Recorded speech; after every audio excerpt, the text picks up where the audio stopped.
नमस्कार, मैं हूं आपका दोस्त विजय विद्रोही। आप मुझसे जुड़ चुके हैं, इसके लिए आप सबका तहे दिल से शुक्रिया।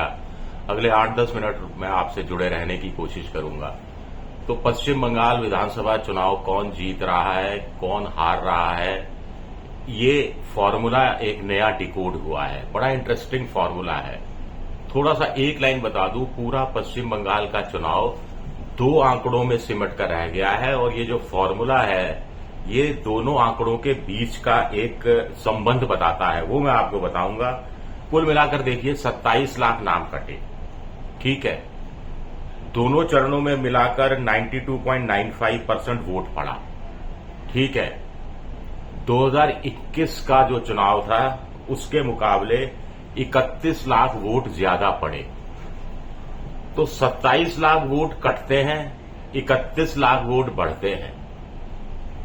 इसमें राज छिपा है, कौन जीत रहा है, कौन हार रहा है, ये मैं आपको उदाहरण देकर समझाऊंगा। लेकिन पहली बार ऐसा हुआ है कि किसी राज्य के अंदर एग्जिट पोल आए और एग्जिट पोल की विश्वसनीयता पर खुद एग्जिट पोल करने वाले ही सवाल उठाना शुरू कर दें। एक बड़ी कंपनी के है मालिक, एग्जिट पोल करने आए थे, खुद ही एग्जिट हो गए, ये कह के कि क्या करूं, 10 में से 7 लोग तो जवाब ही नहीं दे रहे, 10 में से 3 लोगों के हिसाब से क्या पोल करूं। बिल्कुल नहीं कर सकते, वो ओपिनियटेड होगा। 10 में से सिर्फ 3 के आधार पर आप अगर नतीजा निकालने की कोशिश करेंगे। इसका मतलब जाने अनजाने इन शख्स ने ईमानदारी से ये बात स्वीकार कर ली, जो बाकी लोग पोलस्टर हैं जो पोल कर रहे हैं, वो उनके यहां भी 10 में से अगर 7 नहीं तो 6 लोग बात नहीं कर रहे, तो 3 या 4 लोगों के सहारे काम चला रहे हैं, तो पूरा पोल ही संदिग्ध हो जाता है। एक और शख्स है, नेने हैं, हालांकि पिछले 2 साल में उन्होंने अब अच्छी पहचान बनाई है। वो एक रीजनल चैनल के लिए पोल करते हैं और कहते हैं कि टीएमसी को तो 166 सीटें मिल जाएंगी, लेकिन बीजेपी को सिर्फ 71 सीटें मिलेंगी। एक फॉर्मूला बीच का निकालते हैं कि उनके हिसाब से 49 सीटें ऐसी हैं जो फंसी हुई हैं, यानी 49 सीटें कहीं भी जा सकती हैं। अगर ये 49 सीटें पूरी की पूरी बीजेपी के पास चली गई तो बीजेपी 70 से बढ़कर 120 हो जाएंगी, बीजेपी खुश। अगर टीएमसी के पास चली गई तो टीएमसी 167 से बढ़कर पिछली बार का जो है उसका आंकड़े के आसपास पहुंच जाएगी, तो टीएमसी खुश। अगर आधी सीटें लॉ प्रोबेबिलिटी के हिसाब से बनी तो बीजेपी करीब 100 को टच करने लगेगी या 100 से थोड़ा नीचे रह जाएगी। इससे बीजेपी भी थोड़ी संतुष्ट हो जाएगी, टीएमसी ज्यादा खुश होगी और टीएमसी फिर करीब 200 के आसपास पहुंचती हुई नजर आएगी। एक और चैनल है जो बंगला में अखबार भी निकालता है, न्यूज चैनल भी निकालता है और हिंदी का न्यूज चैनल दिल्ली से भी निकालता है। उसने टीएमसी को साफ तौर पर जिता दिया है। एवरेज 183 सीटें, बीजेपी एवरेज करीब 100 सीटों पर। लेकिन कहानी ये नहीं है, कहानी ये है कि आखिर एग्जिट पोल के कुछ दिन बाद एग्जैक्ट पोल 2 दिन बाद, इस बार 4-5 दिन लग रहे हैं, आमतौर पर 2 दिन में एग्जैक्ट पोल आ ही जाता है। तो एग्जिट पोल में जीतने की ऐसी क्या ललक किसी पार्टी को रहती है कि वो करोड़ों रुपए खर्चने के लिए तैयार हो जाता है। इसके 5 बड़ी वजह रहती हैं।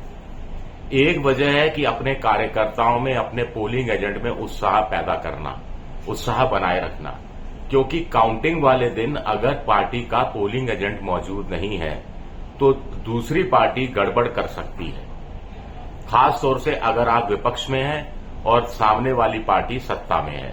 तो इसलिए ये माहौल बनाना जरूरी होता है कि हम जीत रहे हैं, हम जीत चुके हैं, बस रिजल्ट आना बाकी है। दूसरा, सरकारी कर्मचारियों को अपने प्रभाव में डालना।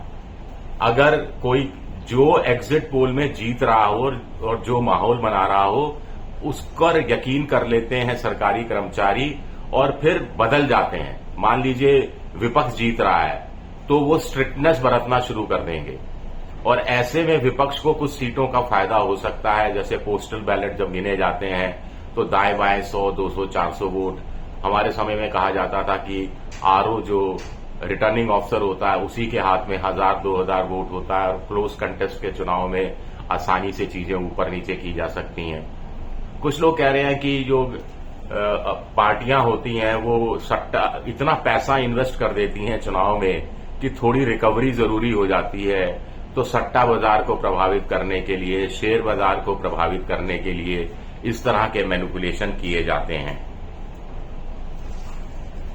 एक और है, कुछ जगह जैसे पुनर्मतदान हो जाता है कुछ बूथ पर, हालांकि एक बूथ पर 1000 वोट ही होते हैं, 1200 वोट ही होते हैं, लेकिन मान लीजिए किसी विधानसभा सीट में 4-5 बूथ पर एक साथ फिर से मतदान की नौबत आ जाए, तो ऐसे में आप क्लोज कंटेस्ट में ठीक ठाक वोटरों की व्यवस्था कर लेते हैं अगर आप माहौल बना देते हैं एग्जिट पोल के हिसाब से। अब जब मैं बात कर रहा था ये आंकड़े की, तो बड़ा इंटरेस्टिंग है। 27 लाख नाम कटे और 31 लाख नए वोटर जुड़े। अब इनमें से 48 सीटें ऐसी हैं जहां पर वोटिंग कम हुई। 294 में से 48 सीटों में पिछली बार के मुकाबले में वोटिंग कम हुई, और ये 48 सीटें हैं जिसमें डिलीशन 27 लाख का 28% कम हो गया। यानी एसआईआर का असर हुआ है इन जगह पर, इससे साफ साफ दिख सकता है। बीजेपी को इन 48 में से 15 सीटें मिली थी, तो एसआईआर क्या बहुत स्ट्रेटेजिकली कराया गया है। अब ये बच गई 294 में से 48 सीटों का मैंने हिसाब बता दिया जहां कम वोटिंग हुई, और बची हुई 246 सीटों में से 48 सीटें ऐसी हैं जहां 20,000 वोट बढ़ गया। हर सीट पर 20,000 वोट बढ़ गया, हर सीट पर 20,000 वोट बढ़ गया। यानी जो अतिरिक्त वोट पड़े हैं 42% अतिरिक्त वोट पड़ा। पर 2.66 लाख ही ये बढ़ा है, 5,548 वोट बढ़ गए प्रति सीट पर, और 2021 में बीजेपी ने इन 48 में से 14 सीटें जीती थी। तो आप समझ सकते हैं कि अगर किसी सीट पर 20,000 वोट बढ़ जाता है या किन्हीं सीटों पर 28% तक वोट घट जाता है, तो वो नई सीट हो जाएगी एक तरह से, और नजदीकी मुकाबले में वो सीट अगर पिछली बार आपके हाथ में थी तो आपके हाथ से निकल भी सकती है। जैसे मैं आपको छोटा सा 2 उदाहरण देता हूं। शमशेरगंज सीट में 74,775 नाम कट गए। वहां पर पोलिंग हुई 90% से ज्यादा, 96.04%, लेकिन पोलिंग के बाद भी 33,536 वोट कम पड़े। यानी पोलिंग 96% होती है, वोटर 74,000 कट जाते हैं, और पिछली बार के मुकाबले 2021 के मुकाबले में 17.8% वोट कम पड़ता है, 33,536 वोट कम पड़ता है। मान लीजिए कि ये सीट ममता के हाथ में थी, मान लीजिए ये जो 33,536 वोट कम पड़ा वो मुसलमानों और महिलाओं का था जो ममता का वोट था, तो इस बार ममता को ये सीट जीतने में 33,536 वोट मददगार साबित नहीं होंगे, समझ गए। और अगर बीजेपी ने पिछली बार ये सीट 30,000 से हारी होगी, तो इस बार बीजेपी 3,000 वोट से ये सीट निकाल सकती है, ऐसा मोटा तौर पर कहा जा सकता है। एक मन बाजार सीट है जहां पर 71 वोट कटे, सिर्फ 71 वोट कटे, वहां पोलिंग हुई 91.73%। 71 वोट कटे, लेकिन 20,605 वोट बढ़ गए। अब ये वोट बढ़े हुए अगर बीजेपी के हैं तो विधानसभा चुनाव पश्चिम बंगाल का कौन जीत रहा है, और अगर ये मन बाजार जो है पूरा चुनाव बाजार में तब्दील हो गया है, तो ऐसे में कौन जीत रहा है पश्चिम बंगाल का चुनाव, ये मुझे कहने की जरूरत नहीं है, आप खुद समझदार हैं। शुक्रिया मेरा वीडियो देखने के लिए। पसंद आए तो लाइक कीजिए, सब्सक्राइब कीजिए, शेयर कीजिए। आप मेंबरशिप ड्राइव में भी जा सकते हैं, मेरी मदद कर सकते हैं। शुक्रिया, बहुत बहुत शुक्रिया।